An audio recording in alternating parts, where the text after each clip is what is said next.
Olá pessoal, bem-vindos ao nosso canal. Hoje vamos mergulhar numa das histórias mais emocionantes e cheias de reviravoltas da Bíblia.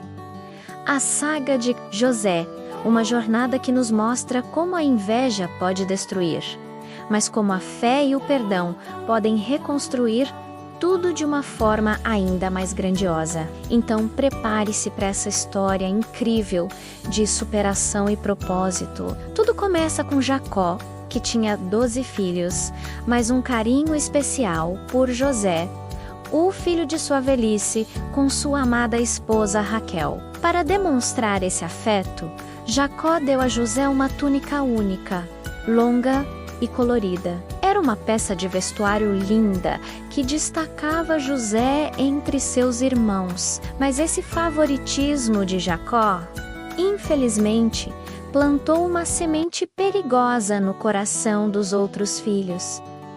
A inveja, eles já não viam José com bons olhos, e o tratamento especial só piorava as coisas. Para completar, José começou a ter sonhos muito vívidos e com significados profundos. Em um desses sonhos, ele viu seu feixe de trigo se levantar, enquanto os feixes de seus irmãos se curvavam diante do dele. Em outro sonho, ele viu o sol, a lua e 11 estrelas se curvando para ele.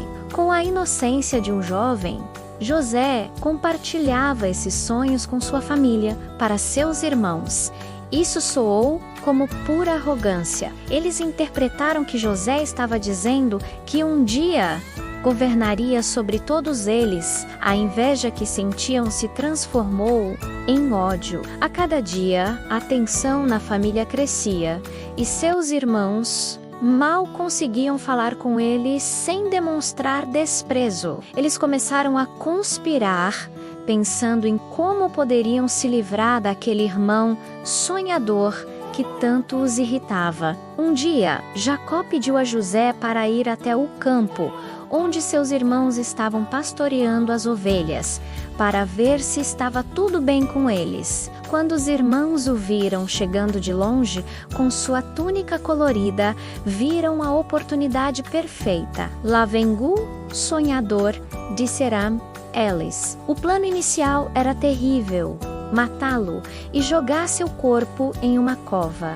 Mas Ruben, o irmão mais velho, sentiu um pingo de consciência e sugeriu que, em vez de matá-lo, o jogassem em um poço seco. O plano dele era voltar mais tarde para resgatá-lo. Então, quando José chegou, eles o agarraram, arrancaram sua túnica e o jogaram no poço. Enquanto comiam, viram uma caravana de ismaelitas a caminho do Egito.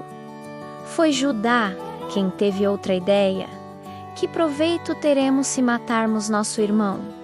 Vamos vendê-lo aos ismaelitas. E assim fizeram. Por 20 moedas de prata, os irmãos venderam José como escravo, selando o que eles pensavam ser o fim de seus sonhos. Para esconder o crime, eles mancharam a túnica de José com sangue de um cabrito e a levaram para Jacó, dizendo que um animal selvagem o havia devorado. Jacó, devastado, chorou a morte de seu filho favorito por muitos e muitos dias, inconsolável. Enquanto isso, no Egito, a vida de José tomava um rumo completamente inesperado. Ele foi comprado por Potifar, o capitão da guarda do faraó, o rei do Egito.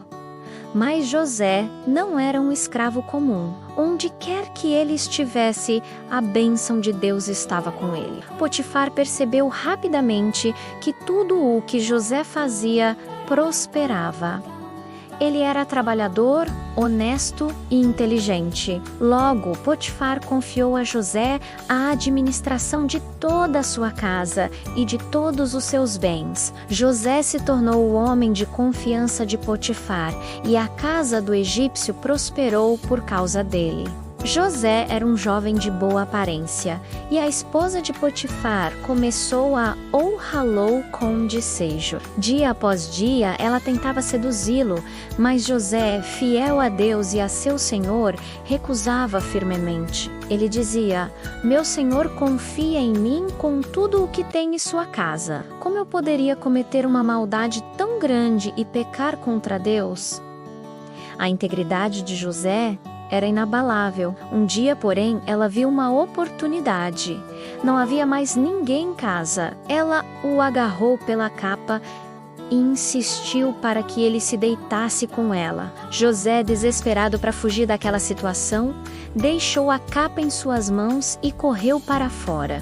Humilhada e furiosa com a rejeição, ela decidiu se vingar. Começou a gritar, chamando os outros servos, e inventou uma história terrível. Ela mostrou a capa de José e o acusou falsamente de tentar atacá-la. Quando Potifar chegou em casa e ouviu a história de sua esposa, sua fúria foi imensa. Sem questionar, ele acreditou nela. Aquele jovem em quem ele tanto confiava o havia traído, ou assim ele pensava. Imediatamente, Potifar mandou prender José. Ele foi jogado na prisão real, o mesmo lugar onde ficavam os prisioneiros do faraó. De administrador de uma grande casa, José se tornou um prisioneiro, trancado em uma cela escura, vítima de uma grande injustiça. Parecia que, mais uma vez, sua vida estava desmoronando. Mas mesmo na prisão, um lugar de desespero e esquecimento. Deus não abandonou José. O carcereiro logo percebeu as qualidades de José, assim como Potifar havia percebido antes. Ele viu que José era responsável e confiável, e o Senhor estava com ele, fazendo tudo prosperar em suas mãos. Com o tempo, o carcereiro colocou José no comando de todos os outros prisioneiros. Era José quem administrava o dia a dia da prisão. Aconteceu que 2 dos oficiais do faraó, o chefe dos copeiros e o chefe dos padeiros, ofenderam o rei e foram jogados na mesma prisão onde José estava. Uma manhã, José notou que ambos estavam muito perturbados. Ele perguntou o que havia acontecido, e eles contaram que tiveram sonhos estranhos durante a noite e não havia ninguém para interpretá-los. José, com sua fé inabalável, disse: "As interpretações não pertencem a Deus, conta em mim os seus sonhos." O copeiro-chefe foi o primeiro. Ele sonhou com uma videira com 3 ramos que brotaram, floresceram e deram uvas. Ele espremeu as uvas na taça do faraó e a entregou ao rei. José interpretou: "Os 3 ramos são 3 dias. Dentro de 3 dias, o faraó o restaurará à sua posição, e você voltará a servir vinho para ele." Então, José fez um pedido: "Quando tudo estiver bem com você, por favor, lembre-se de mim. Fale de mim ao faraó e me tire deste lugar, pois fui trazido à força e não fiz nada para merecer estar aqui." Animado com a boa interpretação, o padeiro-chefe também contou seu sonho. Ele sonhou que carregava 3 cestos de pão branco na cabeça. No cesto de cima havia todos os tipos de assados para o faraó, mas os pássaros vinham e comiam do cesto. A interpretação de José, no entanto, foi sombria. Os 3 cestos são 3 dias. Dentro de 3 dias, o faraó vai tirar sua vida e pendurá-lo em uma árvore, e as aves comerão sua carne. E tudo aconteceu exatamente como José havia predito. 3 dias depois, no aniversário do faraó, o copeiro-chefe foi restaurado ao seu posto e o padeiro-chefe foi executado. Mas em meio à sua alegria e alívio, o copeiro se esqueceu completamente de José. O jovem hebreu permaneceu na prisão, esquecido por aquele a quem havia ajudado. Mas 2 longos anos se passaram. 2 anos depois, o próprio faraó teve 2 sonhos perturbadores que ninguém no Egito conseguia interpretar. No primeiro sonho, ele viu 7 vacas gordas e saudáveis saindo do rio Nilo. Mas logo depois, 7 vacas magras e feias saíram e devoraram as gordas. No segundo sonho, ele viu 7 espigas de grãos cheias e boas, que foram engolidas por 7 espigas mirradas e secas. Faraó acordou angustiado.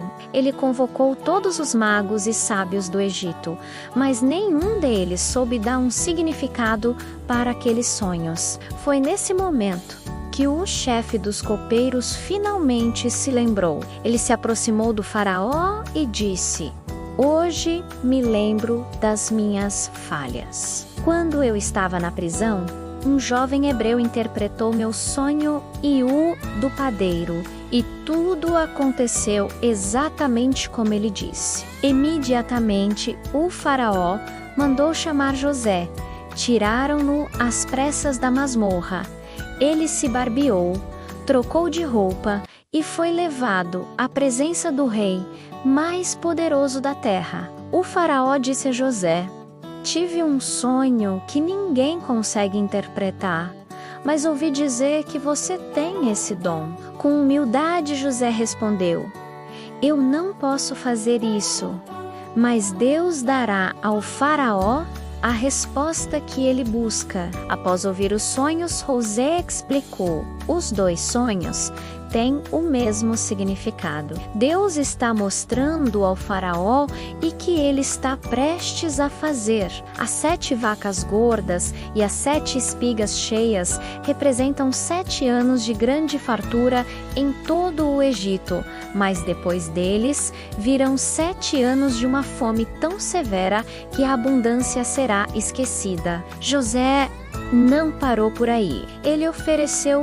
um plano agora, que o faraó procure um homem sábio e criterioso e o coloque no comando do Egito, que ele estabeleça supervisores para recolher 1/5 da colheita durante os 7 anos de fartura e armazenar o grão nas cidades. Sob a autoridade do faraó, essa comida será uma reserva para o país durante os 7 anos de fome, para que o Egito não seja destruído. O faraó e seus conselheiros ficaram impressionados. A sabedoria e a clareza de José eram divinas. O faraó se virou para seus oficiais e perguntou: "Será que podemos encontrar alguém como este homem, em quem está o Espírito de Deus?" Então, dirigindo-se a José, ele disse: "Visto que Deus lhe revelou tudo isso, não há ninguém tão sábio e criterioso como você. Você estará no comando do meu palácio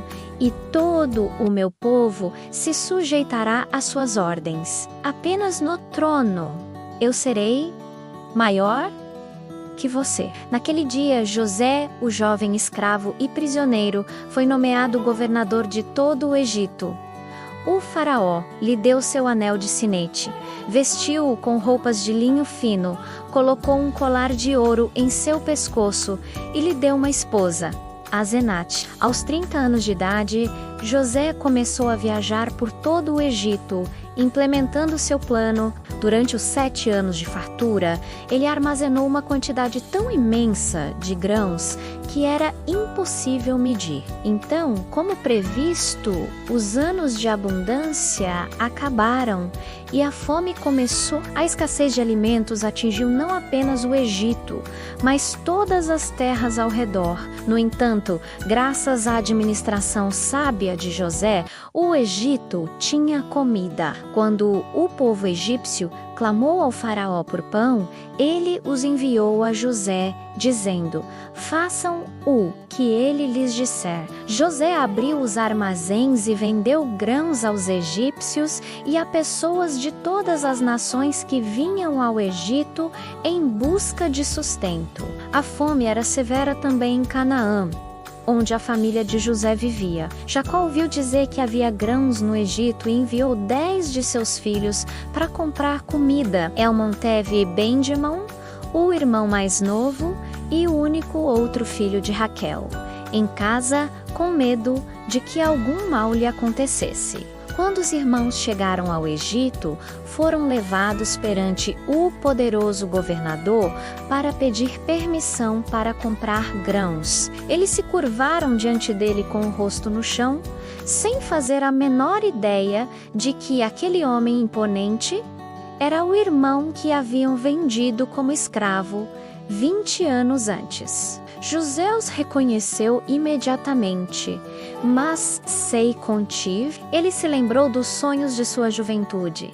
vendo-se cumprirem diante de seus olhos. Para testar o coração deles e ver se haviam mudado, ele falou duramente, acusando-os de serem espiões. Eles negaram, explicando que eram 12 irmãos, filhos de um mesmo pai, que um já não existia mais e que o mais novo estava em casa. José os prendeu por 3 dias. Depois, ele disse que para provar que estavam dizendo a verdade, um deles ficaria como prisioneiro, enquanto os outros voltavam com comida e traziam o irmão mais novo. Ao ouvirem isso, falando entre si em hebraico, eles disseram: certamente estamos sendo punidos pelo que fizemos ao nosso irmão. Vimos sua angústia quando ele nos implorou por sua vida, mas não o ouvimos. Rúben os lembrou de que havia tentado salvá-lo. José, que entendia tudo, teve que se afastar para chorar. Ele manteve Simeão como refém e mandou os outros de volta, mas secretamente ordenou que o dinheiro que eles pagaram pelos grãos fosse colocado